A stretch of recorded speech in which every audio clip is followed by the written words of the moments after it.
problem. But then they had the problem of booze. So they didn't have a drink.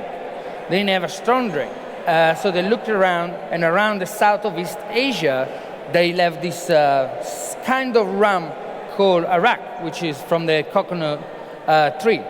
And as I say, they weren't really spirit drinkers, so they had that to their water and citrus they had, basically creating the triangle of what is basically the foundation of all drinks: spirit, sugar, and citrus. They also started to add some sort of tea, which they found there because obviously it was too strong. And the tea back in the days, the Chinese will keep their tea very strong to their chest. They wouldn't give the actual plant of tea to anyone. They will have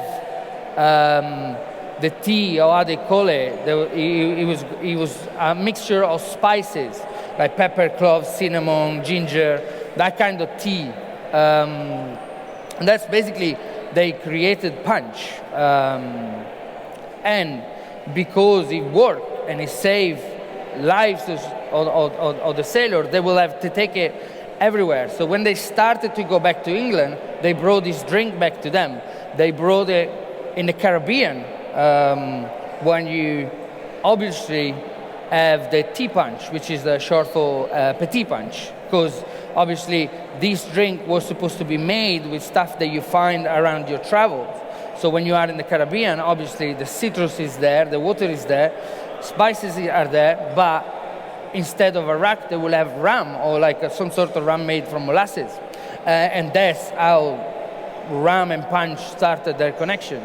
So they started to take it back, and because all of these ingredients were really expensive, so either you find more than an ounce of gold, for example, and it was like a status symbol going around with a nutmeg on your neck. So you will go in a restaurant, and when the food was served, you will just drop a little bit of nutmeg on it. And as I say, as a status symbol. So it become a very expensive item, and it becomes the rage of everyone that was wealthy, because every time they will host some sort of a dinner party, they will do a punch, because obviously it was to prove their wealthiness. Now, punch against cocktail. So you will have, it's very hard to describe. I will describe the cocktail as a sprinter, and the punch as a long distance runner. Basically, what the cocktail needs to be good at the moment. When you do a cocktail, you just do it for the second. So I serve you a cocktail, and I do it straight away. And if you leave it for like 20 minutes, you will have a very bad drink at the end, because it's not designed to be drunk after 20 minutes. It's just it's powerful, it's complex, and it's immediate. Punch, on the other hand, it gets a lot of bad name, and that was the challenge when we opened the punch room, was to prove to people that it could be a very good drink. And when we start working on it, we found that it's not as easy as a cocktail, because in a bar with 50 people, you will do 50 different cocktails, and people will choose their cocktail. But when you do punches, you're facing some serious challenge, and the challenge are, first of all, you need to make a drink that is palatable, or it makes all the room happy, which is not easy. Second is the punch, and the punch bowl is set and is designed to be there for long period of time. So from the moment that you make it, that you serve it, to the end of the night, it will have more dilution, it will have change of temperature, it will have change their flavor. So what you have to do is, first, making people happy. Second, making a drink that is moreish. The people can keep coming back and wanting for more. So if you do a drink that is too powerful or too sugary or too juicy, people will drink one and then will kind of move away. You need to have something that evolves, something that makes it interesting. So every time you drink one, and then after half an hour, when you want another drink, you are willing to go back to the punch bowl and try the evolution of this drink, which is not very easy. And this is the challenge that we're facing with punch, which is it's a really good and challenging drink to work with. But if you take what they used to do, so we kind of split our menu in classic. So we take drinks that were made a long time ago, 200 years ago, when books were written, when the first cocktail book were written, and you take the recipe, and it's usually like a very strong flavor, because that's what supposedly carry towards the hand and knife with a lot of dilution and a lot of element. And we take that base, which is probably what you have heard about the 5 ingredients. And the 5 ingredients are spirit, sugar, citrus, spice, and water. There is also something else that you do that is 1 part spirit, 2 parts citrus, 1 part sugar. It's very wrong in my opinion. You should keep the 5 ingredients in a terms that in a harmony they work together, and it's very hard to put rule down and write rule in stone that says 1 part is sugar, 1 part is spirit, 2 parts is citrus, 3 parts is too limiting. What we find and what we're trying to do is to take the punch on the next level. So we pay homage to the classic, but try to imagine what will happen when you take individually this flavor. So if you go by book, and if you just stay on the book, or if you stay on the latest, when punch come back in France, for example, they have a sugar and juice mixed drink, and they call it punch. And it's very hard for them to try to understand that it can be a proper cocktail. But if you try and you take the 5 ingredients, you take spirits. Back in the days, they had a very limited amount of spirit. They had Arak, they had some Genever, they had some gin, that you can't really call it a gin, they had a lot of rum, and that's pretty much it. They didn't have any vodka, they didn't have any tequila, they didn't have any mezcal, they didn't have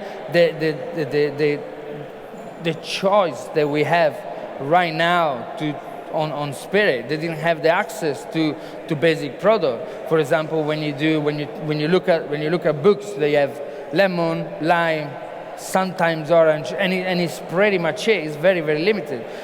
And they used to do it and use it all of it.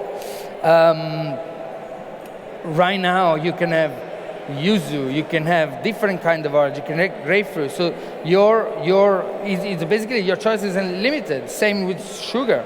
Before it was just demerara, very, very rare molasses sugar, or now we have so many different kinds of sugar. We have like sweetener, for example. We had like white sugar, and we started to do syrup. They didn't used to make it before. So you can have your flavor syrup. You have a spicy syrup. You can have everything. So you can use that ingredient to create something completely different. And then you have the water part, which is for me the most important part in punch, because that's the thing that's going to balance it off. And if you take water, just forget the water. What we use in the punch room a lot is tea, because that's your water. You flavor your water with the incredible flowers, there are thousands right now. Hibiscus, for example, rose pizza. You have different kind of black tea. You have green tea. You have there is a company in London that does a jasmine silver tip, which is back in the days that only the Chinese emperor was supposed to drink. It was a bit like the Roman Empire, when the emperor only wear purple.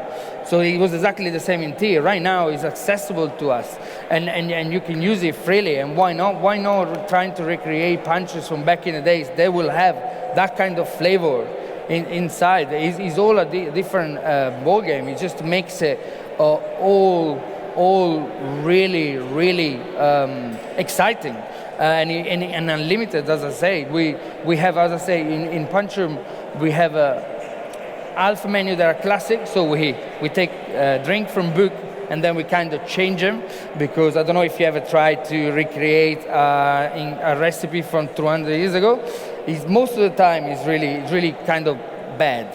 So we adjust it, but we have this classic menu, so we pay homage to the tradition, but at the same time we try to reimagine the same 5 ingredients, but with a very open mind.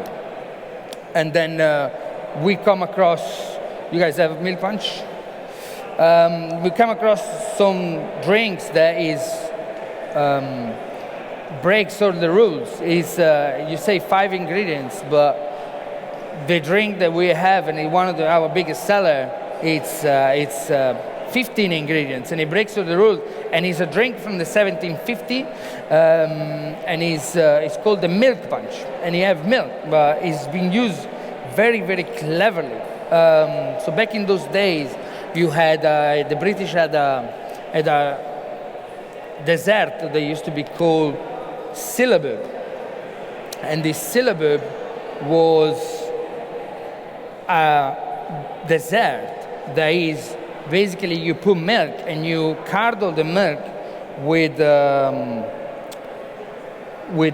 acidity of wine, and this is why because they love the taste of milk, but they didn't like the fact that you can't drink a lot because it's nauseous.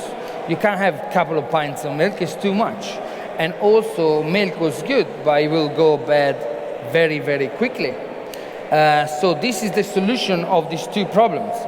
Is milk is made by fats under them, protein under them, and then you have sugar, blood cell, water. Anyway, the fat and the protein and milk will repel each other. On a normal stage of milk, they will repel each other. But if you increase the acidity, they will get together and solidify. And you see this in a lot of cheese, because the cheese production will take this solid part and create cheese. What they did is take a base, which is ram, Iraq, cider brandy, which is an apple brandy, and then infuse it with pineapple, spices, and green tea, lemon juice, and then warm the milk in a way that the fat protein moves faster. Add it to this base. The acidity of the lemon juice will curdle the milk and separate it. So you take off all the solid and you left the liquid part. The liquid part is completely clear because the fat and the protein are also responsible for the color of the milk. But what is left on the liquid part is lactose. It's the sugar content of milk, which will give you a memory of milk, some sort of flavor. But without fat and protein, it'll be like very light and it doesn't go bad. So they solved the two problems. They could drink something that tastes like milk for a long period of time and it won't go bad. So they solved that, and then that was pretty much their breakfast. Yeah, it's been a great success, our punchum. So we took it around the world. We're doing a little, we call it punch on the road. We're going around, and we did Singapore, we did Chicago, we did New York, we did Miami, and France. And when we go out and tell people and try to educate them how to do a good punch, rather than empty your cabinet into a punch bowl and serve it.